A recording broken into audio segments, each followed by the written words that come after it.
And we are back. We are finally back. I have moved into my new house. I have done lots and lots of DIY. My office is now built. I can finally start shooting videos normally again. I've been pounding into it for about the last month and a half. Am I close to finished with the DIY? Am I fuck?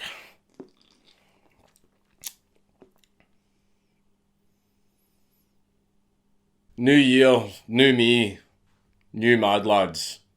And we're going to start the year off with someone interesting. Someone who you might call a bit of a thrill seeker. You know, thrill seekers, the people that like to leap out of planes, leap off buildings, tightrope across huge chasms, go bungee jumping, you know, just for that.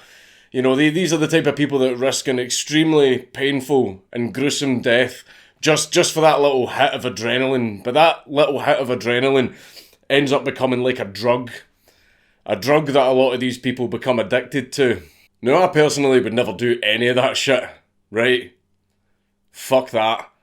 But a lot of us still enjoy watching these things. We enjoy seeing these spectacular feats of bravery. Well, the ones that don't result in disaster anyway. Which is why I feel we should go back and look at the OG stuntman, the OG thrill seeker, the man who popularised these things. And this man did it not just because he wanted to do it, but because he wanted you to see it.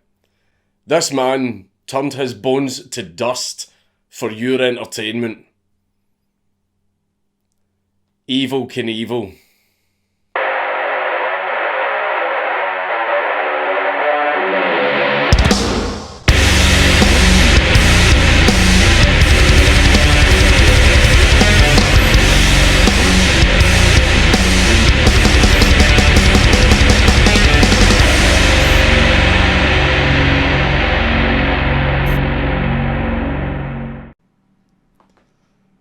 But before we get into the mad lad,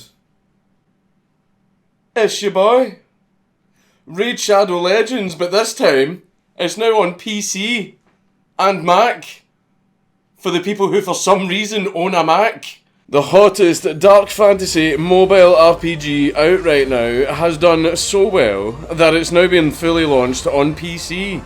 And because it's on PC, there has been graphical upgrades made to the game, as well as animations and customizations.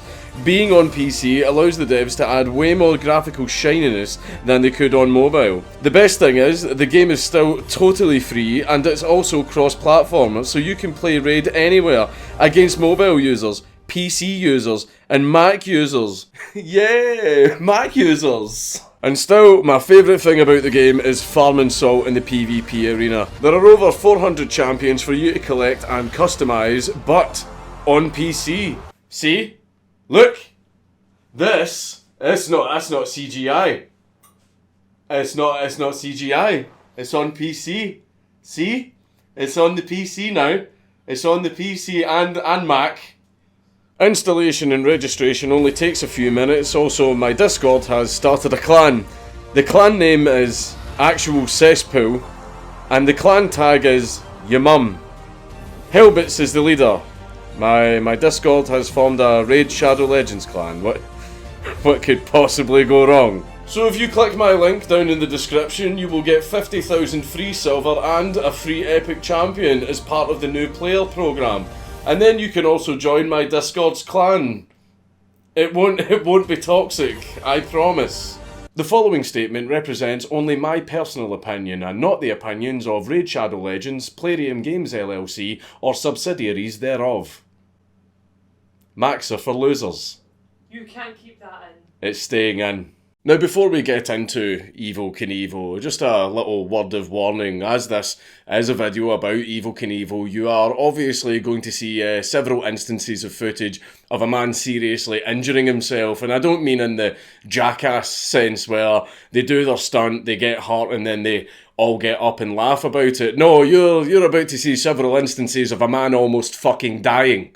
That's just a little trigger warning, you know, for all of you sensitive little souls out there. And this should obviously go without saying, but I'm going to do it anyway for liability reasons.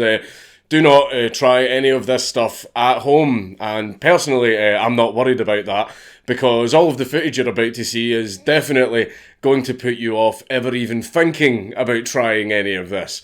So, with all that legal bullshit out the way, Robert Craig Knievel was born on the 17th of October 1938 in Butte, Montana, USA, and he had one younger brother called Nick. Right after Nick was born, Evel's parents, Robert and Anne-Marie Knievel, decided to get a divorce and leave Butte, Montana, but they decided to leave Robert and his brother Nick in Butte, Montana under the care of their grandparents, who ended up raising them. When Evel was just 8 years old, his grandparents took him to see a show, and this show would inspire this young boy to become the man he would eventually become. And this show was called the Joey Chitwood Auto Thrill Show. Good afternoon, ladies and gentlemen, and welcome in behalf of Joey Chitwood and his world champion Auto Thrill Show. And now moving along with the individual introduction of each of the Daredevil stars driving brand new 1956 Chevrolet cars. Evel Knievel loved absolutely everything about the show. The stunts, the sound of the engines, the showmanship of the stuntmen, absolutely everything. He loved everything about the show. And he was excited just watching these guys do the stunts. And Evel probably thought to himself how much more exciting it would be to actually do the stunts. Evel Knievel is quoted as saying that it was the Joey Chitwood Auto Thrill Show that inspired him to become a stuntman. Evel Knievel left high school to work in Butte's copper mines as a diamond drill operator, but anything he did that didn't involve his motorbike, he found very boring. He's quoted as saying that he preferred his motorbike to doing unimportant stuff. Evel was promoted to surface duty, where he got a job driving an earth mover. Now, I don't know if you've ever seen an earth mover before, but these are pretty much the biggest vehicles in the world, right? They're massive. They're the size of small buildings. Then one day, while driving the earth mover, Evel just thought to himself, I wonder if this thing can do a wheelie. And so, Evel Knievel did a wheelie in an earth mover.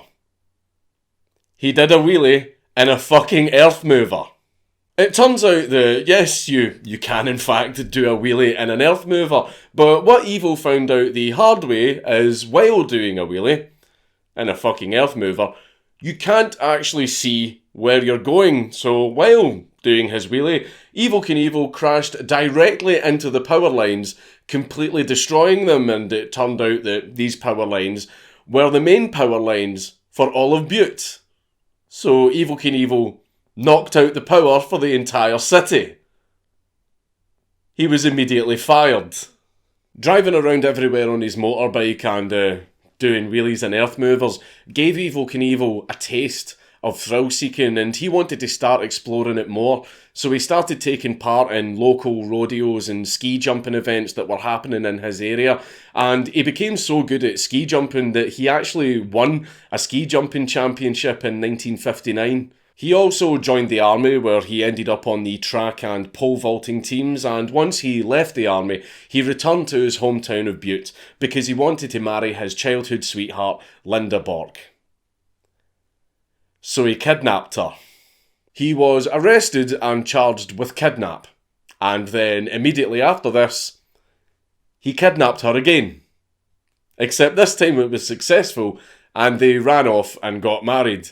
You know, some of that good old-fashioned romance. He then went on to form a semi-pro hockey team called the Butte Bombers, and he wanted his team to earn their place on the map, so he set up a friendly warm-up match with the Czechoslovakian hockey team prior to their 1960 Winter Olympics appearance.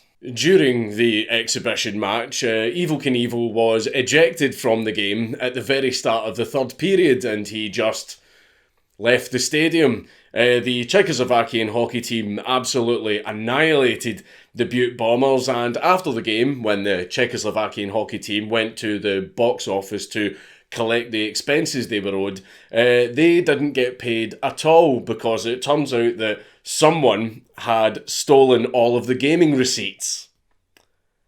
I wonder who did that. After this, the United States Olympic Committee paid the Czechoslovakian hockey team's expenses themselves because they wanted to avoid an international incident, and Evel immediately retired from hockey, and that was the end of the Butte Bombers. Shortly after this, Evel's wife gave birth to a son who they named Kelly. So Evel now had a family and now had children to feed, so he needed a way of securing a steady income. So he decided to start the Sir Kill guide service. Evel Knievel basically acted as a hunting guide, and he promised tourists and hunters that they would be able to find the big game animal of their choice, and if they didn't find the big game animal that they were looking for, then Evel Knievel would refund all of their money. Now, that is a very risky business practice, but it turned out to be really, really successful for Evel, and he was making a lot of money because he always managed to find these people the big game animal that they were looking for. And park rangers found it very suspicious that this business method was so successful for Evel, so they decided to investigate. And it turns out that the reason it was successful is because Evel Knievel was taking these people into Yellowstone Park and illegally poaching. The Park Service then ordered Evel Knievel to stop. Evel Knievel then turned to petty crime in order to supplement his income. He did things like card sharking, swindling, and he even committed a few burglaries. One of these burglaries he actually got caught for, and he was sentenced to prison for it. And this is where Evel Knievel got his stage name. While he was in prison, he had a cellmate called William Knievel, and one of the prison guards had a game where he would make up nicknames for the prisoners that rhymed with their names. For example, William Knievel was nicknamed Awful Knievel, and Robert Knievel was nicknamed Evel Knievel. After his release, Evel joined the motocross circuit, but even while doing something that he loved, he wasn't making enough money to support his family, and this was made even worse when he came off his bike while racing and broke his shoulder and collarbone, meaning that he couldn't race for 6 months. Evel then got a job as an insurance salesman, and he was extremely good at this job, so good that he apparently was able to sell insurance policies to institutionalised mental patients. After working at this company for just a few months, Evel asked to be promoted to vice president of the company. When the company refused, Evel just simply quit. He then opened up a Honda motorcycle dealership, and he used this to promote motocross, but the business at the time was very, very fierce, and Evel was having a really hard time competing with rival businesses, so eventually he had to close his store down and settle for working just as a member of staff in another rival store. Evel still really wasn't making great money, and he was struggling to support his family, but he did get to ride about on motorcycles a lot, so that was a plus. And it was while he was riding around on the motorcycles, he remembered back to the Joey Chitwood Auto Thrill show that he seen as a boy. And he got an idea. He decided that he was going to host his own show where he would perform a daring stunt. And Evel Knievel did all of the organising himself, sorting out the venue, selling the tickets, doing the press releases. He did absolutely everything on his own. Even on the night of the event, he acted as his own announcer. The stunt he was going to perform was he was going to jump across a line of boxes that was a distance of 20 feet. And in these boxes were very, very many rattlesnakes and 2 mountain lions. He did manage to successfully do the jump, even though as he was coming down, his back tyre hit the final box. He managed to stick the landing and the jump was successful. But apparently, when his back tyre hit the final box, that caused the box to act like a catapult, and it fired rattlesnakes into the air and into the crowd. Evel absolutely loved it. He loved the thrill of doing the stunt, he loved being a showman, he loved the crowd cheering when he successfully did the stunt. He loved absolutely everything about this, and he wanted to make this into a career. He wanted these events to be regular, but in order for him to do that, he was going to have to find a sponsor. And he finally found one in Bob Blair, the owner of ZDS Motors. Blair said that he would provide Evel Knievel with motorcycles, staff, as well as help with securing and setting up the venues, so that Evel wasn't doing everything on his own and he could focus 100% of his time on the stunt. Basically, they were setting things up so that this could be operated like a full, proper show. Evel decided to do the show, but he wanted to do it with his nickname, Evel Knievel, instead of his real name, Robert Knievel, because he thought it would sound badass, it would inspire interest in the show, made it sound really cool, you know, all that type of thing. Marketing. But he changed the spelling of his nickname because he didn't want it to literally say evil, because he thought that this might make people associate him with the Hells Angels. The stunt show premiered in January of 1966 in Indio, California, and it was very well received and everything went according to plan. The crowd loved it and the show became very popular, so popular that other towns were actually contacting Evel Knievel, asking him to bring the show to them. He did a few more shows, but at one show in Barstow, California, Evel decided he wanted to try a different type of stunt. He was going to have another stunt rider riding a motorcycle directly at him, and at the last second, Evel would jump in the air, spread-eagled, planning for the motorcycle and the rider to just pass underneath him.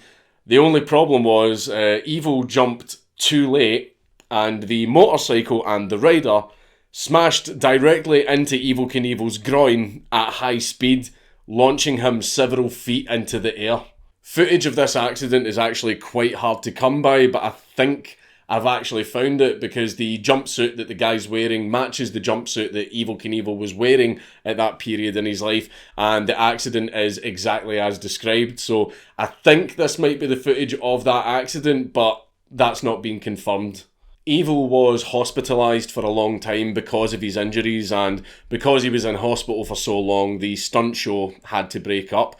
But once Evel got out of hospital, he decided to continue the tour on his own as a solo stunt performer, except this time the type of stunts he was doing was the stunts he would end up becoming most famous for, which was jumping over lines of cars, and after each successful jump, he would do the next show with more cars added. He continued to do this successfully until one performance in Missoula, Montana, where he attempted to jump 13 vehicles, one of which was a cargo van. Evel didn't have enough distance to build up enough speed to successfully do the jump, so as he was coming down, his back wheel hit the cargo van and his front wheel landed on the landing ramp, which just brought the bike to an immediate sudden stop, which launched Evel through the air and he smashed down on the ground hard. He ended up with several broken ribs and a severely broken arm, and he was unable to perform for 5 months. But as soon as he was fully healed, he was back at it again with another performance in Gardena, California. Even though he severely injured himself trying to jump 13 cars in his last performance, for this performance, he decided he was going to jump 15 cars. You know, I wasn't able to do it last time when it was only 13, but you know what will solve that? Make it harder. It was also during this time that the media started to take notice of this young and up-and-coming solo stuntman. Before we get back to racing, I'd like to introduce to you a most unusual young man.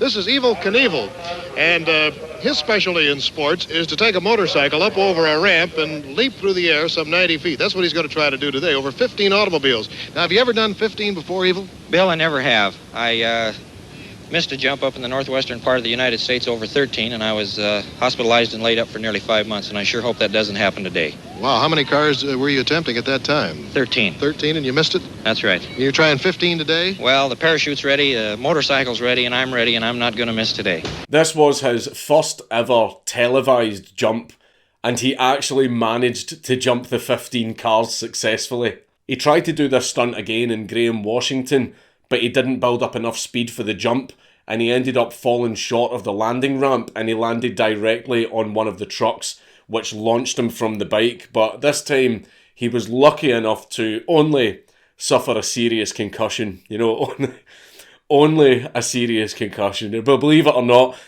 by Evel Knievel standards, that is extremely minor. Once he recovered, he came back to the same place to try the same stunt again.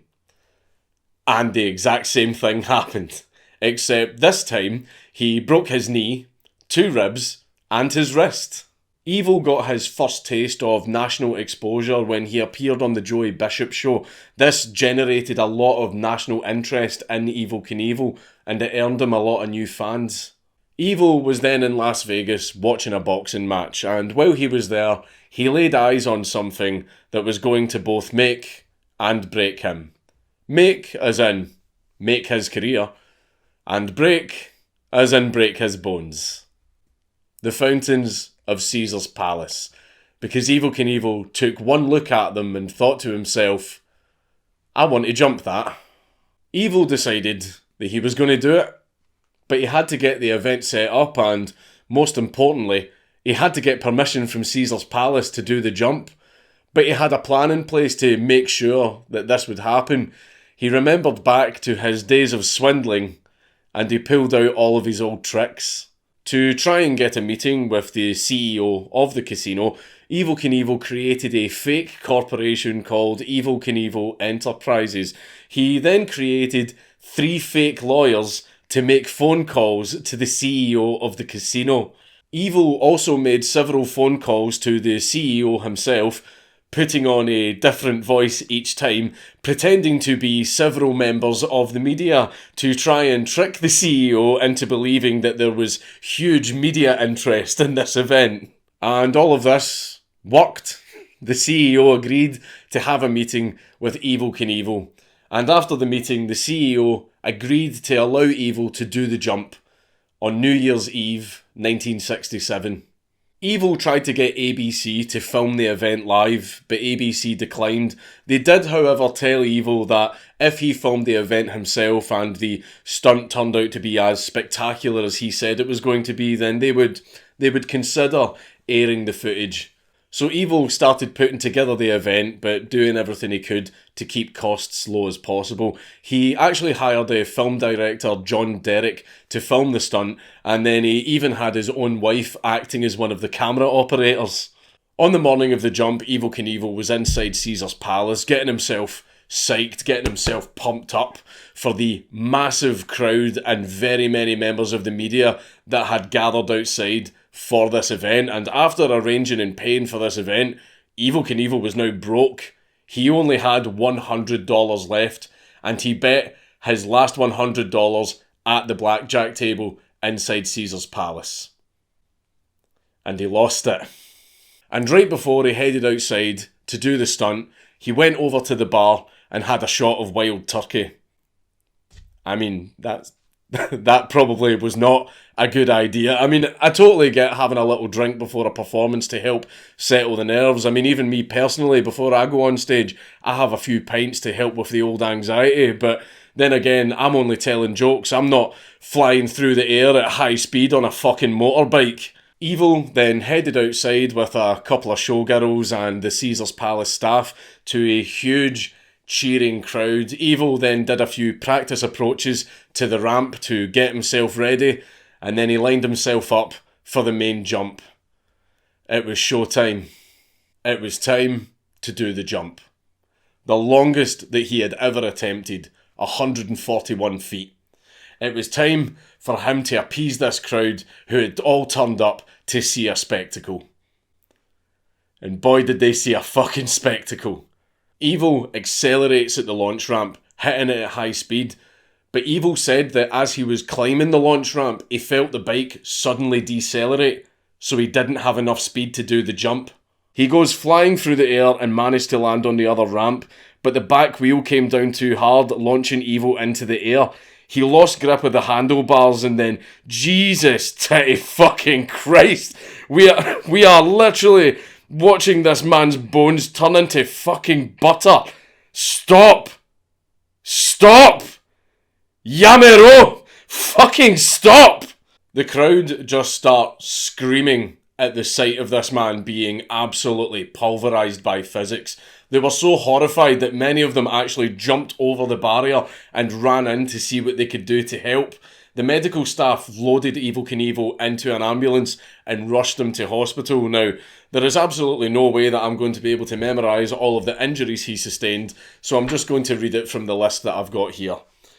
A crushed pelvis, a crushed femur, several fractures to his hip, fractures to his wrist, severe bruising to almost all of his body, minor internal bleeding, fractures to both of his ankles, and a concussion.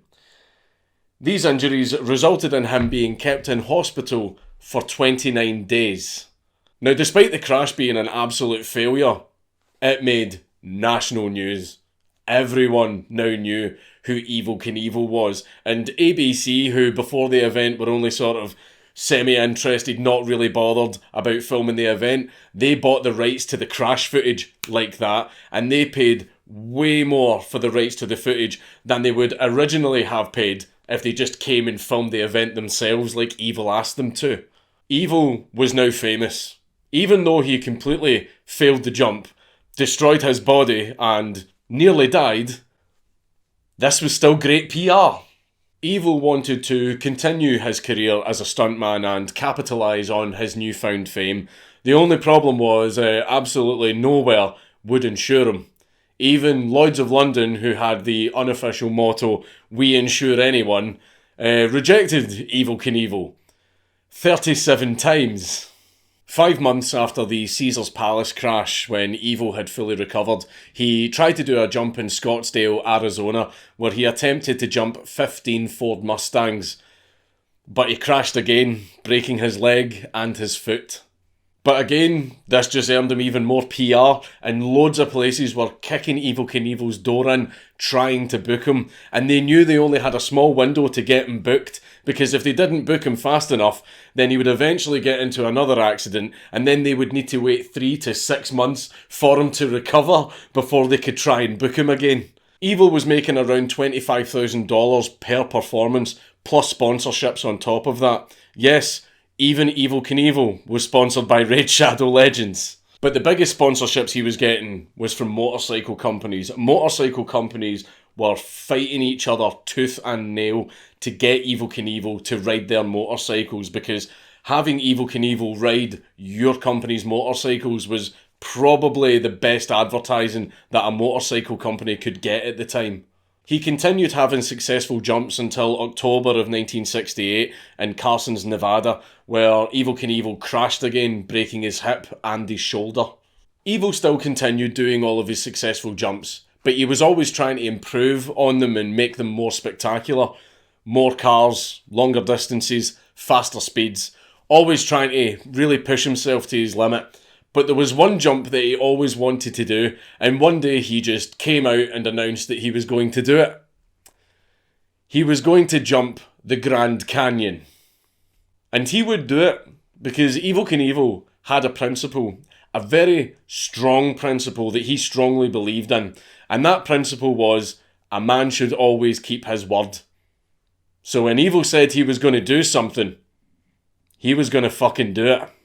However, Evel first had to get permission from the United States government to be allowed to actually do the jump. He negotiated with them to try and secure a site that the jump would take place at, and he was also working on various concept bikes to actually do the jump with. But after months and months of negotiation, eventually the Interior Department declined to give Evel Knievel airspace over the Grand Canyon for him to do the jump. So Evel Knievel had to abandon the whole project. Evel tried to think of other amazing jumps that he could possibly replace the Grand Canyon jump with. He considered possibly jumping the Mississippi River. He also considered jumping from one skyscraper to the other in New York City. But while he was flying home from an event, he looked out of his plane window and he seen Snake River Canyon. And he thought that that would be a suitable substitute for the Grand Canyon. But not just yet. Not just yet. This is something that would take a lot of planning, and he had other events to do in the meantime. In February of 1971, in Ontario, California, Evel Knievel planned to break a world record. And he actually managed to successfully pull this stunt off and set a world record that wouldn't be broken for 27 years. Evel Knievel managed to successfully jump 19 fucking cars. But in May of that year, in Yakima, Washington, Evel Knievel suffered another accident. He was going to jump 13 Pepsi trucks, but the problem with the jump was that in order for him to hit the ramp at the correct angle, he was going to have to start on the tarmac, cut onto the grass, and then back onto the tarmac. This sudden change in terrain made Evel Knievel worried that he wasn't going to be able to build up enough speed. But despite this problem, Evel Knievel decided he was going to do the jump anyway. Due to him not having enough speed on approach, he hit the landing ramp at the wrong angle and ended up being launched from his bike, hitting the ground hard and skidding along the ground for about 50 feet. This resulted in him breaking his collarbone, both of his legs, and getting a compound fracture in his arm. In March of 1972 in Daly City, California, Evel Knievel was giving a pre-stunt speech to the crowd, and Evel Knievel's pre-stunt speeches usually contained a very strong anti-drug message, warning all the kids in the crowd to stay away from drugs. And in these speeches he would very often speak out against a motorcycle gang that were very well known for selling drugs. And that was the Hells Angels, and Evel Knievel and the Hells Angels had a long history of hating each other. This speech apparently resulted in Hells Angels who were in the crowd getting pissed off, and they threw a tire iron at Evel Knievel. This kicked off a small-scale riot in which members of the crowd started beating the absolute shit out of the 15 Hells Angels, sending 3 of them to hospital. Once everything had calmed down, Evel Knievel went ahead with the jump. Unfortunately, his front tyre came down too hard and he was launched from the bike and pretty much just launched right through and out of the arena entrance hallway, only just narrowly missing having his entire body slamming right into a concrete wall. This crash resulted in a broken back and severe concussion. And I know I probably shouldn't be making jokes about this, but the way the footage looks, it looks like he's went, fucked up the jump, you know what, fuck this, I'm leaving. Knievel returned to jumping in November of 1973 at a show in Los Angeles where he successfully jumped 50 stacked cars, setting a new world record that would remain unbroken for 35 years. Then it was time to arrange the biggest jump that he had ever attempted. Since the government wasn't going to let him jump the Grand Canyon, he opted for the next best thing, Snake River Canyon. Now, this jump was going to take a lot of planning and a lot of money. And it did end up becoming a huge spectacle. Such a spectacle that people still talk about this jump to this day. But not for the best reasons. Knievel obviously wanted the event to be televised, but none of the TV agencies were willing to pay the very large amount that Knievel was demanding, so Evel Knievel arranged for other companies to film the event for him. He also got some big name investors in the event, like boxing promoter Bob Arum, and even Vince McMahon of the WWF. These guys invested their own time and money in hiring staff, hiring equipment, doing the PR, doing the media stuff, doing everything. These guys put their own time and money into doing everything so that Evel Knievel had nothing else to focus on but the jump. Now, the jump was a hell of a long distance. A really long distance. No bike, no matter what bike it was, and no matter how fast it was going, could make this jump. No bike existed that could make this jump. So Evel Knievel hired an aeronautical engineer to build him a rocket-powered motorcycle. The first design, although fast, wasn't good enough for the jump because it behaved more like a motorcycle than a rocket. So the aeronautical engineer went back to the drawing board and came back with the SkyCycle X2, which was so fast and so aerodynamic that it had to be legally registered as an aircraft. The event took place in September of 1984, and a massive crowd had gathered to watch this stunt, with many of them cheering and greeting Evel Knievel as he arrived. This was very easily the most dangerous jump that Evel Knievel had ever attempted, so just in case anything did go wrong, to make sure that medical staff could get to him, there were professional rock climbers and a helicopter on standby.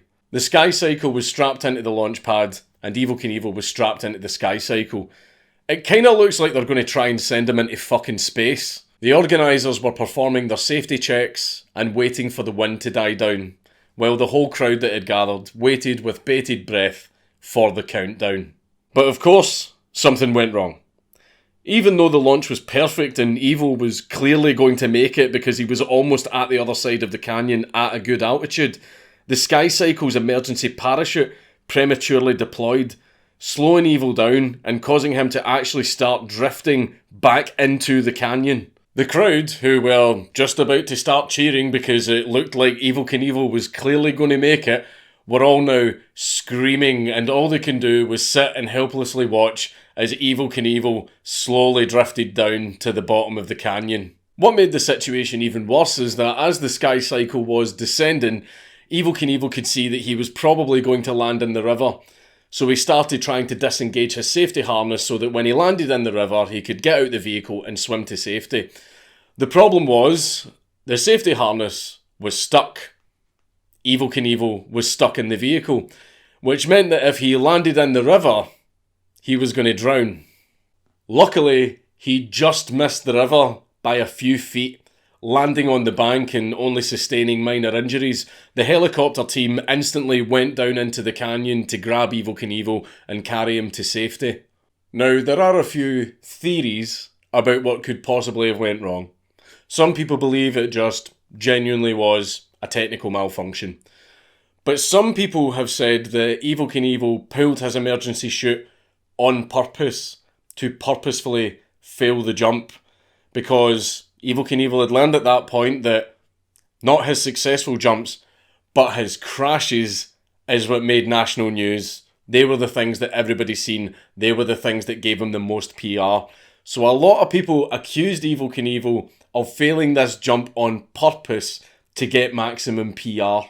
But there are a few problems with that theory. Personally, I feel if Evel Knievel managed to make the jump, that would have generated much more media attention. And I also don't think that Evel Knievel would willingly pull his emergency chute and allow himself to fall into a fucking canyon for a bit of PR. So, I don't think he did that on purpose. Nonetheless, the event still made nationwide news. After this event, Evel Knievel returned to his standard motorcycle jumps, and he did many successful jumps, until a performance at London's Wembley Stadium when he attempted to jump over 13 buses.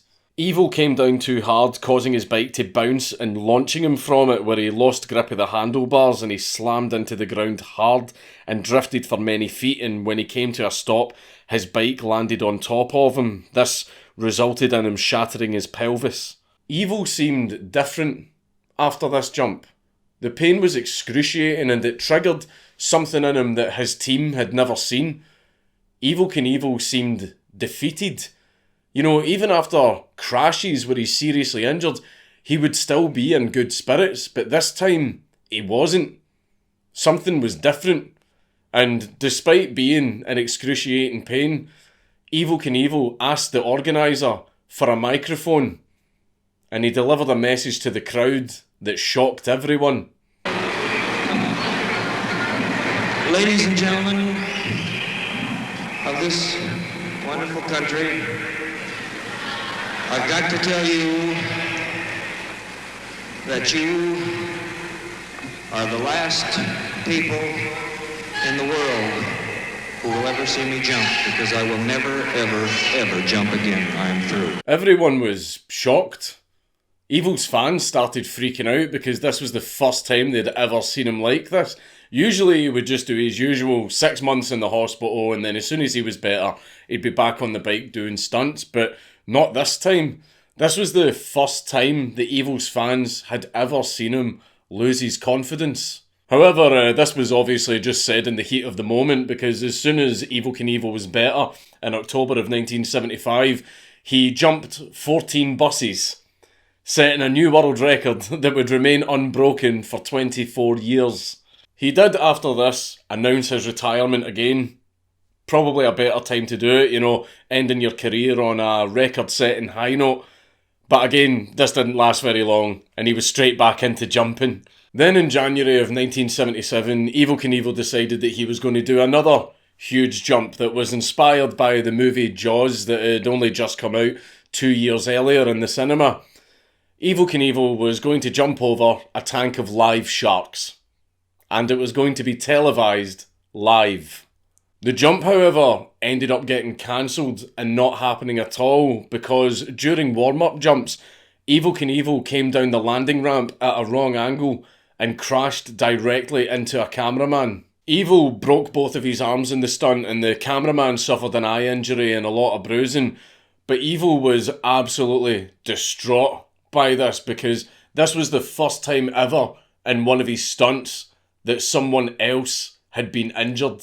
Evel Knievel was absolutely fine with hurting himself, and he was absolutely fine with footage of him hurting himself being plastered all over TV, but he was so distraught at the fact that he hurt another person that he cancelled the entire event and banned this footage from being shown. The only reason we have this footage is because it was shown in a documentary 19 years later.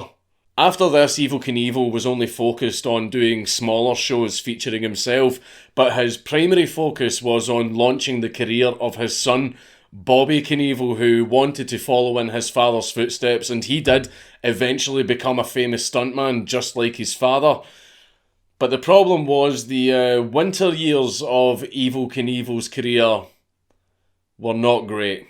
While Evel Knievel was recovering from his injuries in the Shark Tank crash, a man called Sheldon Saltman, who was VP at 20th Century Fox, wrote a book about Evel Knievel claiming that he did drugs and that he was very abusive to his wife and children and that he, in general, was a very abusive man. Evel Knievel was absolutely furious about these statements and he said that they were complete lies. So Evel Knievel and some of his entourage got on a plane and headed to California to confront Sheldon.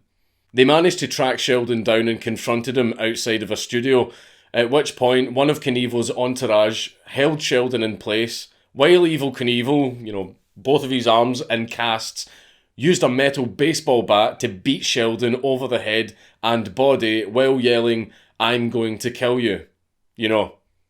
Really proving Sheldon to be a liar and proving that he is in fact not an abusive man. Knievel knocked Sheldon unconscious and Sheldon suffered a shattered arm and shattered wrist, which required a lot of surgeries and metal plates to fix. Evel Knievel was arrested and charged with battery, and he was found guilty and sentenced to 6 months in prison. Due to the assault and conviction, Evel Knievel lost all of his sponsors and all of his marketing deals. The worst one of all was Ideal Toys. Evel Knievel had a partnership with Ideal Toys to produce Evel Knievel action figures, stunt ramps, motorbikes, just all kinds of toys and merchandise that were bringing Evel Knievel in a lot of money. And after the assault conviction, Ideal Toys just dropped him completely. That was it. The toys were gone, the merchandise was gone, the money was gone. But the worst one that affected Evel Knievel the most was he lost his sponsorship from Harley Davidson. To make matters even worse, Sheldon actually won a civil suit against Evel Knievel over the assault, and Evel Knievel was ordered to pay Sheldon $13 million in damages. So that, on top of no money from jumps, no money from merchandise, no money from sponsors, Evel Knievel had no choice but to file for bankruptcy. Knievel resorted to other ways of making money. He started travelling around the country selling pieces of art that were apparently painted by him, but he did make a little bit of a comeback in the 90s when he became a celebrity spokesperson for Little Caesars and Harley Davidson. In 1999, Evel Knievel and the motorcycles that he used were inducted into the Motorcycle Hall of Fame, and most notably of all these is the motorcycle that became attributed to Evel Knievel because it was the one that he used in most of his jumps, and it's the one that became famous because of Evel Knievel, and that's the Harley Davidson XR750, which is suspended in the air above a ramp in tribute to Evel Knievel. In 2005, Evel Knievel was going to host his last ever motorcycle ride, and that's where members of the public can turn up on their motorcycles and go on a ride with Evel Knievel. The purpose of this ride was a fundraiser for the victims of Hurricane Katrina.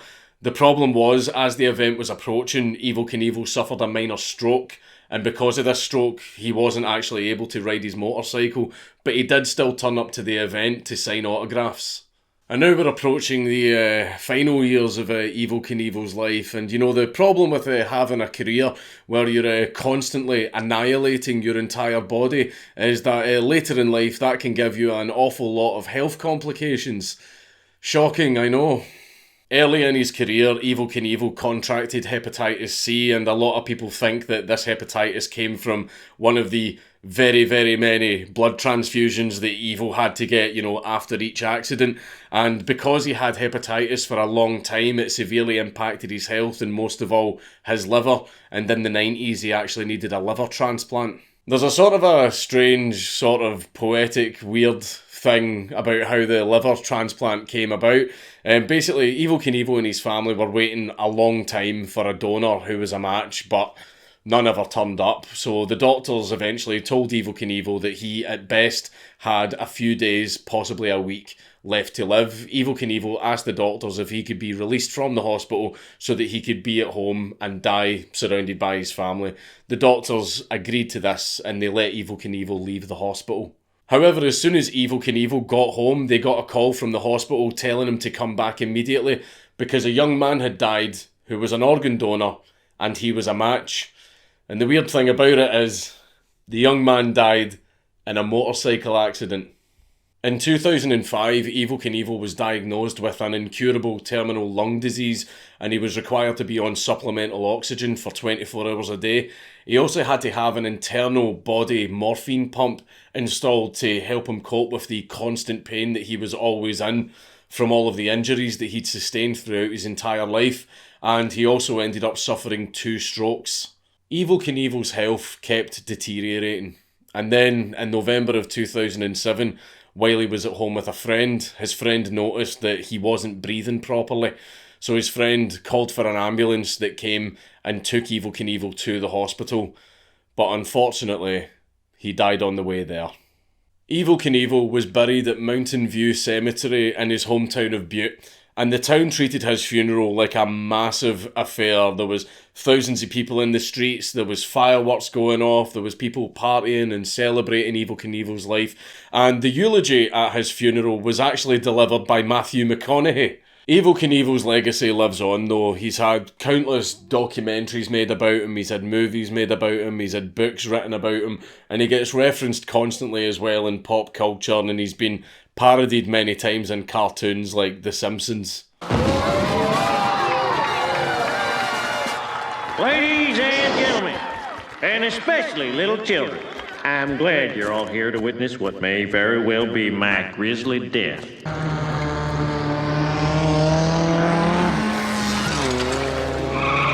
He made it!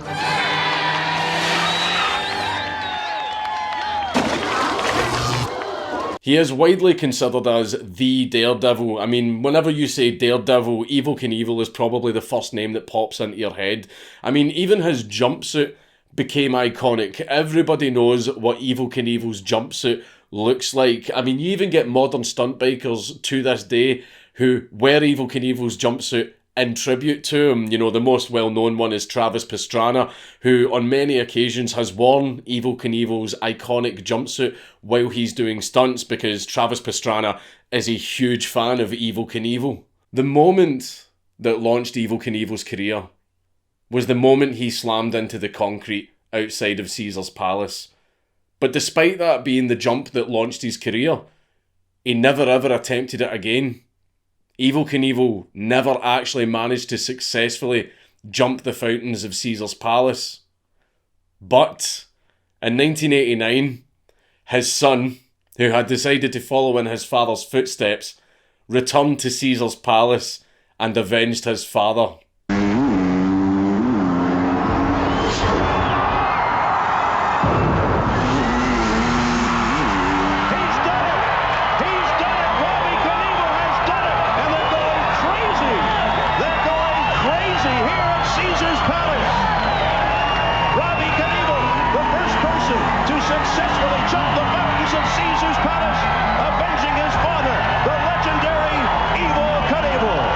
But the curious thing about Evel Knievel's career is, you know, it's true that the crashes is what got him the most PR. You know, that horrific footage of him just slamming into concrete at high speed is what people saw the most of, and that was the stuff that got his name out there the most. But see, when you look at his failed jumps compared to his successful jumps, he did far more successful jumps than he had crashes. A lot more. But the reason everybody knows about him, and the footage that most people have seen of him, is his crashes. Says a lot about the human condition. So that's the end of Evel Knievel's story. A man who absolutely destroyed his body to entertain people. I mean, it's not even known how many bones he's broken throughout his entire career, because even he didn't know when he was asked. But some people believe it's anything between 30 to 50 bones. And that's just bone breaks, right? That doesn't include the hundreds of fractures and dozens of concussions. He ended up earning the nickname The Last Gladiator because he was a man who would step into the arena and face down death for your entertainment. And before we go, I just want to read a quote from him that he said in one of his last ever interviews before he died. "You can't ask a guy like me why I performed. I really wanted to fly through the air. I was a daredevil, a performer. I loved the thrill, the money, the whole macho thing. All those things made me Evel Knievel. Sure, I was scared. You got to be an ass not to be scared. But I beat the hell out of death." Fucking mad lad. Well, let's put you down around. You can put it in the micro. Okay. Yes. Okay. My chicken tendies. I don't have chicken tendies. I was making a joke about me. Oh. I actually think with the chicken tendies and I was like, holy. It's usually Twitter that takes my jokes literally. But do we have chicken tendies? No, I just told you no. There's vegan chicken nuggets. Get out. They're tasty. Get out. Get out. They're delicious. Get out. They're delicious. Get the fuck out. Don't want to smoke near the dog. Focus on Buddha. Look at this absolute demon. There you go. His face is that fucking ugly that the camera doesn't want to focus on it. Oh, he's so handsome. No, he's not. Oh, he's so handsome. Look at him. He is a demon spawned from hell. Oh, he looks dead good in that camera. No, he doesn't. Bronson, it's your turn. Give me let me see. A fucking 4K camera couldn't make him pretty. What one? Buddha. Oh no. You can see these things about the devil, but you can't see them about the Darling, I don't know how to tell you this, but our dogs are fucking ugly. Shh, don't listen. Look at the camera. Oh, you're beautiful. Oh, look at that face. Oh my god, he's so handsome. No, he's not. He's an absolutely ugly bastard. He's handsome. He's ugly. He's handsome. Get out my face. He's so handsome. It's Count Dankula on YouTube. Everybody should subscribe. Yeah.